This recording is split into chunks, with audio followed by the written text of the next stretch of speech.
절에 가장 많이 흘러나오는 찬송가가 있습니다. 고요한 밤, 거룩한 밤, 그 찬송가죠. 1918년에 작사, 작곡된 그 고요한 밤, 거룩한 밤은 프란시스 크사버 그루거라는 사람이 작사를 했습니다. 그리고 작곡은 요제프 신부라는 사람이 작곡을 했습니다. 그 당시에 유럽은 나폴레옹 전쟁으로 인해서 날마다 국경이 변하는 상황이었어요. 누가 쳐들어오고 또 도망가고 이러는 유럽 상황 가운데 있었습니다. 그런데 그 그루버, 작사를 한 그루버와 작곡을 한 요제프 그 신부의 삶이 어땠느냐? 요제프 신부는 사생아였습니다. 미숙아였습니다. 그리고 그의 삶은 정말 어려웠어요. 그리고 그루버라는 그 신자는 그냥 가난한 농부의 가정에 태어나서 자라나는데 어디서 그가 밥을 먹기 시작했냐면 교회 사찰, 그 성당 사찰에서 일을 하면서 그의 생계를 유지해 갔습니다. 너무너무 열악한 상황에, 그리고 온 유럽이 전쟁으로 인하여서 정말 모든 것이 무너지고 사람들은 뿔뿔이 흩어지고 어느 날 내 가족이 죽어져 없어지는 그러한 나폴레옹 전쟁으로 인한 그 전시적 상황에서 이 요제프 신부와 그루버가 작곡한 것이 고요한 밤, 거룩한 밤. 여러분, 그 노래를 통해서 이 두 사람이 세상에 전하고 싶은 메시지가 있었어요. 그 메시지는 바로 희망이었습니다. 1819년도에 두 사람에 의해서 작사, 작곡된 고요한 밤, 거룩한 밤. 여러분, 다 우리가 찬양을 했습니다. 고요한 밤, 거룩한 밤, 어둠에 묻힌 밤, 주의 부모 앉아서 감사 기도 드릴 때 아기 잘도 잔다, 아기 잘도 잔다. 고요한 밤, 거룩한 밤, 양치는 목자들, 천군 천사 나타나 기뻐 노래 불렀네. 왕이 나셨도다, 왕이 나셨도다. 고요한 밤, 거룩한 밤, 동방의 박사들, 천군 천사 나타나 기뻐 노래 불렀네. 왕이 나셨도다, 왕이 나셨도다. 고요한 밤, 거룩한 밤, 주 예수 나신 밤, 그의 얼굴 광채가 세상 빛이 되었네. 왕이 나셨도다, 왕이 나셨도다. 이 찬양으로 그 두 사람이 세상에 전달하고자 하는 메시지는 희망이었습니다. 전쟁 가운데 있는 형편의 사람들에게 희망을 전해주기 원했습니다. 근데 그 희망은 이 두 사람에게 먼저 찾아왔습니다. 한 사람은 극심한 가난에서 태어난 사람이었고, 한 사람은 정말 어머니 뱃속에서 제대로 자라나지도 못한 사람입니다.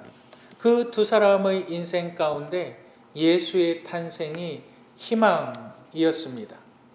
그리고 그 두 사람은 이 희망을 자신들 두 사람으로만 공유시키지 않고 그것을 세상에 전달해서 뿌려줬습니다.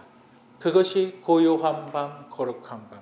그들이 노래한 이 곡이 전 세계의 사람들에게 희망을 준 이유가 있습니다. 왜 그럴까요?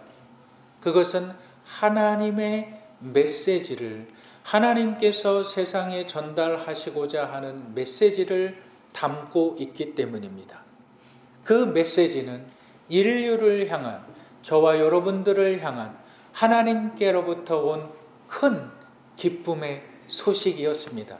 오늘 저와 여러분들이 함께 나눌 말씀의 제목은 큰 기쁨의 소식. 우리 한번 따라 하실까요? 큰 기쁨의 소식.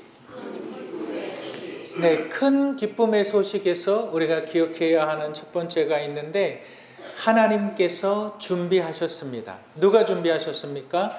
하나님께서 준비하셨습니다. 우리 본문 1절과 2절, 우리 2장 1절과 2절을 한번 읽겠습니다. 시작.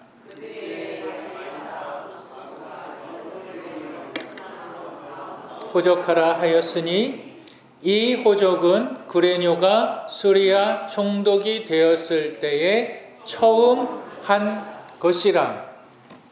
큰 기쁨의 소식, 하나님께서 준비하신 큰 기쁨의 소식. 근데 그 기쁨의 소식이 아기 예수의 탄생의 소식이었어요. 그런데 그때의 정치적인 상황은 어떠했느냐? 그때 로마의 황제가 가이사 아구스토였습니다. 그의 본래 이름은 옥타비우스입니다. 그 옥타비우스라는 이름의 뜻은 위대하고 고귀하며 숭배받기에 합당한 왕이란 뜻이에요. 여러분, 숭배라는 것은 예배죠.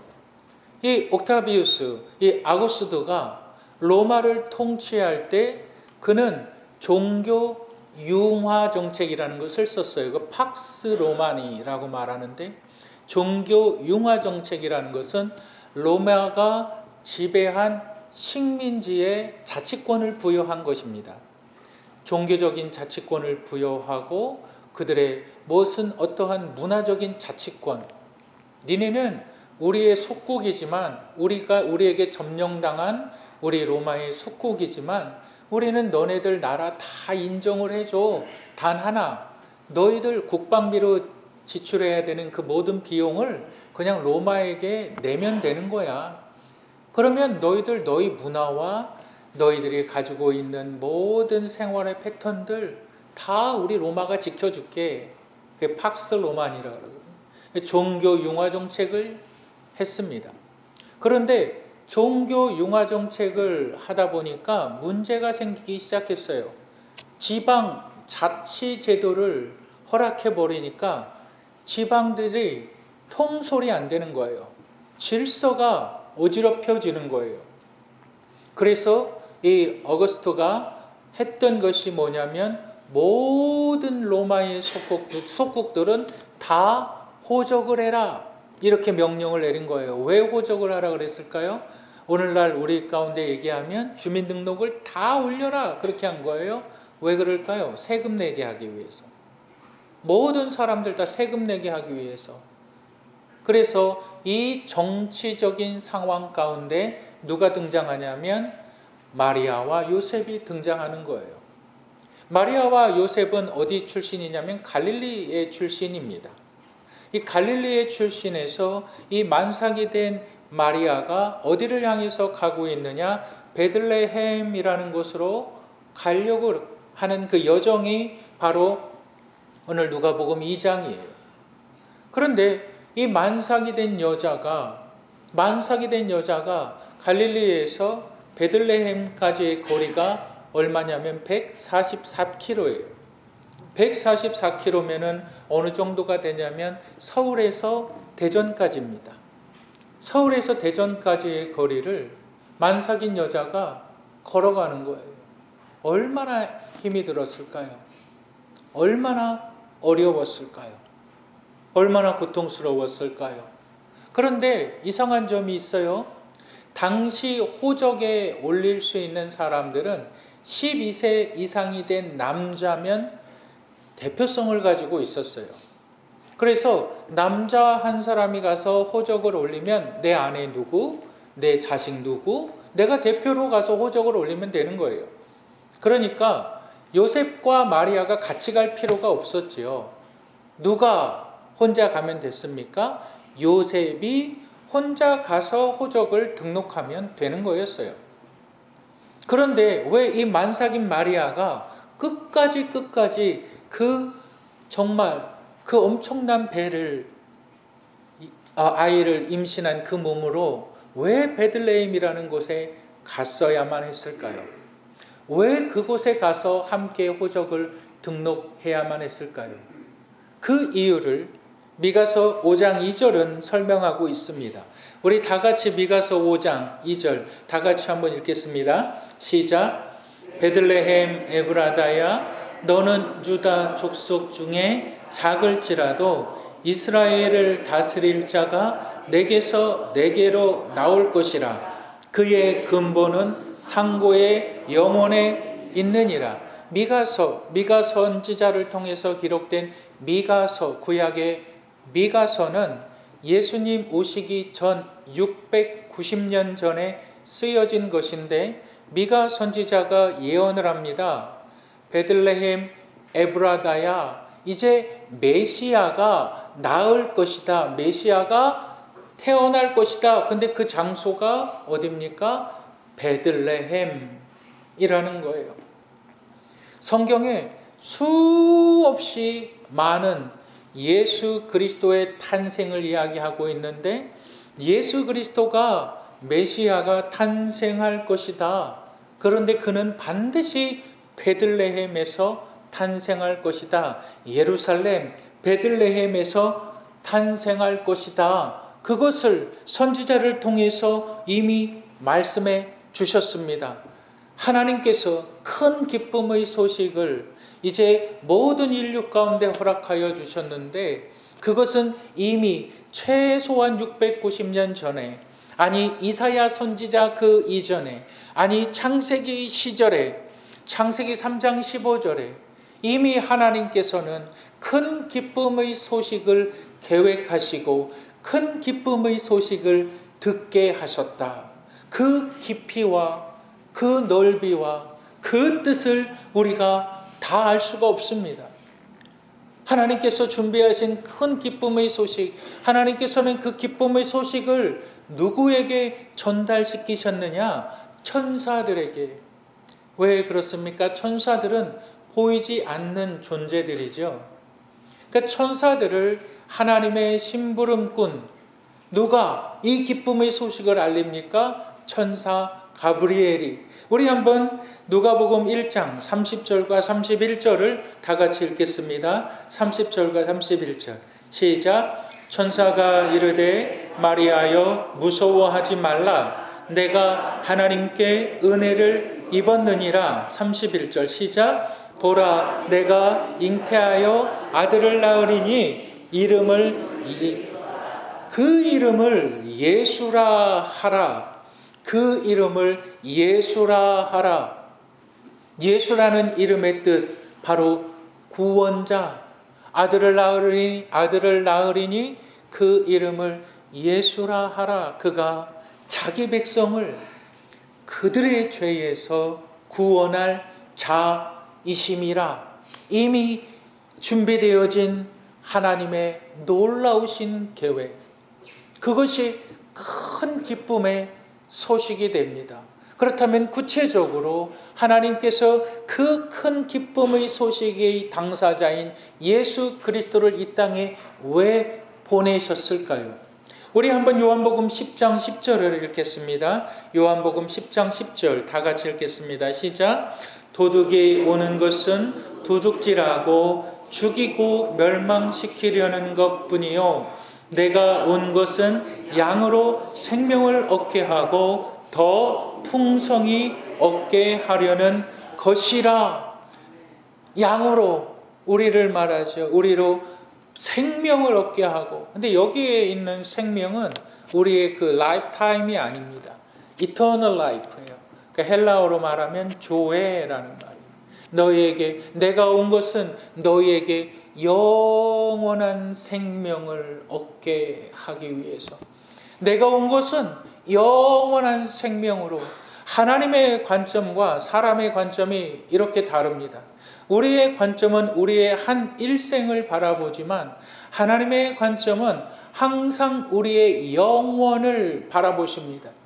아기 예수의 탄생이 우리 가운데 영원한 생명을 주시기 위함이다. 그런데 너희가 그것을 믿는다면, 너희가 그 기쁨의 소식을 너희가 믿는다면 너희의 삶은 희망으로 가득 채워질 것이다. 너희의 삶이 희망으로 가득 채워질 것이다. 여러분, 하루하루 살아가는 우리의 삶이 참 녹록지 않지요. 요 며칠간 굉장히 추웠던 것 같아요.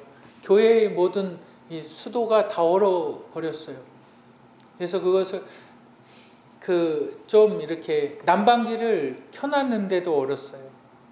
참 얼마나 추운지. 근데 오늘은 또 날씨가 조금 풀린 것 같아요. 아주 경제적인 한파는 어떨까요?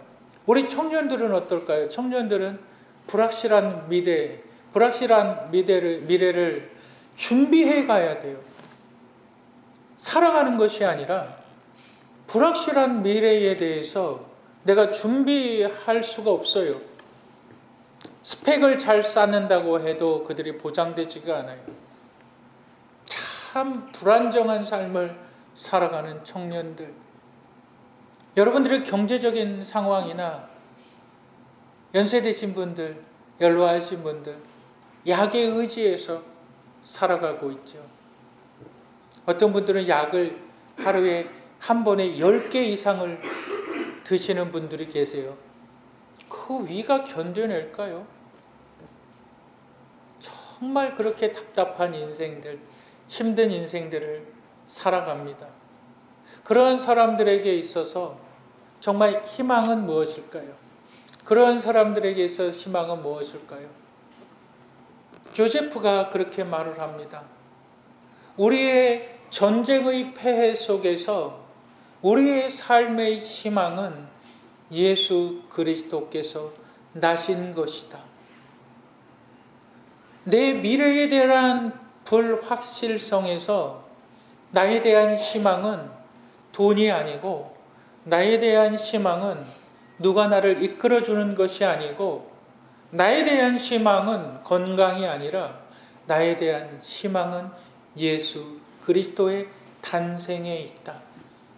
이것이 하나님께서 우리 가운데 말씀하신 큰 기쁨의 소식입니다. 이 큰 기쁨의 소식이 저와 여러분들에게 희망을 준다는 사실을 믿으시기를 주님의 이름으로 축복합니다. 큰 기쁨의 소식에서 우리가 기억해야 하는 두 번째가 있는데, 우리 한번 따라 하시겠습니다. 내가 기쁨의 전달자이다. 내가 기쁨의 전달자이다. 하나님께서 예비하신, 준비하신 그 큰 기쁨의 소식이 정말로 나에게 큰 기쁨의 소식이 되기 위해서는 내가 그 기쁨을 경험할 수 있어야만 합니다. 근데 내가 그 기쁨을 경험할 수 있는 방법은 내가 그 기쁨의 전달자가 되어야 된다는 것이죠. 여러분, 우리 본문 누가복음 2장 15절을 한번 다 같이 읽겠습니다. 2장 15절 읽겠습니다. 시작.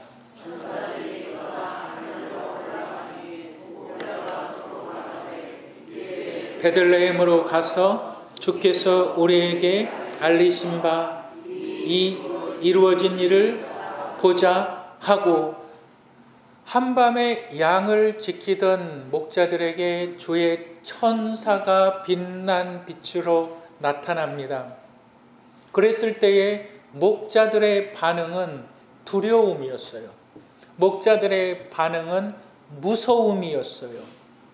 그런데 그들이 자신들에게 전하여 준, 내가 너희에게 큰 기쁨의 소식을 전하겠다. 오늘날 다윗의 동네에 아기 예수가 탄생하셨도다. 이것이 큰 기쁨의 소식이다. 근데 그 소식을 들은 목자들의 반응은 무서움이었어요. 그 소식을 들은 목자들의 반응은 두려움이었습니다. 그런데 그들은 그 두려움 가운데 앉아있지 않고 천사들이 자신들에게 말한 것이 사실인가 가서 보자. 그들은 일어났어요. 그들은 베들레헴을 향하여 발걸음을 옮겼어요. 그들은 그곳에 갔어요. 그리고 나서 천사가 이야기한 것이 정말 사실이구나, 천사가 이야기한 것이 정말 사실이구나. 그들은 눈으로 그걸 직접 목격을 했습니다. 그리고 나서 집으로 돌아갔습니다. 여러분, 그들이 돌아가는 발걸음이 어땠을까요? 우리 한번 본문 2장 20절을 한번 읽어보실까요? 본문 2장, 누가복음 2장 20절 다 같이 읽겠습니다. 시작. 목자들은 자기들에게 이르던 바와 같이 듣고 본 그 모든 것으로 인하여 하나님께 영광을 돌리고 찬송하며 돌아가니라. 찬송하며 돌아가니라. 9절에는 뭐라고 말합니까? 그들이 크게 무서워하니라. 무서워하는 자들, 두려워하는 자들, 삶에 있어서 지친 자들, 여러분 삶이 무섭습니까? 두렵습니까? 답답하십니까? 그런데 그 9절과 20절과의 사이에 아기 예수의 탄생을 나의 탄생으로 경험한 자들의 삶이 달라집니다. 여러분, 목자들은 아기 예수를 보았고 직접 그들을 향해 걸어갔습니다. 그리고 나서 이제 그들은 자신이 왔던 길로 돌아가는데 하나님께 영광을 돌리고 찬송하며 돌아가니라. 그들의 무서움이 하나님께 영광을 돌리게 되었고 그들의 두려움이 그들의 삶의 찬송으로 변했습니다. 이것이 큰 기쁨의 소식을 경험한 사람들의 삶에 나타나는 삶의 모양, 삶의 태도, 삶의 은혜인 것입니다. 이 큰 기쁨의 소식이 저와 여러분들의 기쁨의 소식이 되기 위해서 여러분들은 이 기쁨의 소식을 전달할 수 있는 전달자들이 되어야만 하는 것입니다. 어떻게요? 선물로요. 어떻게요? 정성을 다해서요. 누군가에게 내가 선물을 주는 것입니다. 누군가에게 내가 선물을 정성스럽게 준비해서 선물을 전해주는 것입니다. 물론 우리의 최고의 선물은 예수 그리스도이십니다. 그런데 그 최고의 최상의 최대의 선물이 우리의 삶의 선물로 나타나기 위해서 여러분들도 선물을 줄 수 있는 자들이 되어야만 합니다. 우리 한국에는 큰 백화점들이 참 많이 있어요. 쇼핑몰도 많이 있고 신세계 백화점도 있고 롯데백화점도 있고 그다음에 현대백화점 그런 백화점들이 많이 있어요. 제가 한번 찾아봤어요. 이 백화점들이 크리스마스 이 시즌에 준비하는 그 비용이 얼마나 들어가나. 여러분 얼마가 들어갈까요? 크리스마스 시즌에만 비용이 얼마가 들어갈까요? 수백억을 준비한답니다. 수백억을 준비한대요. 1, 20억도 아니고 수백억을 준비한대요. 신세계 백화점이, 롯데 백화점이, 현대 백화점이. 근데 그걸 준비해서 이들이 거둬들이는 매출은 수입은 얼마일까요? 수조 원대가 된다 그래요. 수조 원대가. 왜? 사람들의 마음에는 소비 심리가 있는데 크리스마스 때가 되면 뭐라도 사고 싶은 소비 심리가 있다는 거예요. 그래서 그것들을 다 정확하게 그 소비 심리를 이용을 해가지고 백화점들 뿐만이 아니에요. 인터넷 쇼핑몰도 마찬가지예요. 여러분 참 좋은 거예요. 아주 잘하는 거예요. 그런데 그 중심에 메시지가 있어야 돼요. 예수 그리스도의 큰 기쁨. 그것을 사람들에게 나눠줄 수 있어야만 되는 거예요. 그래야만 하나님께서 준비하신 그 기쁨이 나의 기쁨이 된다고요. 누군가는 그 준비된 선물 하나로 용기를 얻는 사람도 있고 누군가는 그 선물 하나로 기쁨을 내가 사랑받는 사람이구나. 내가 사랑받는 사람이구나. 그거 느끼는 사람도 있을 거예요.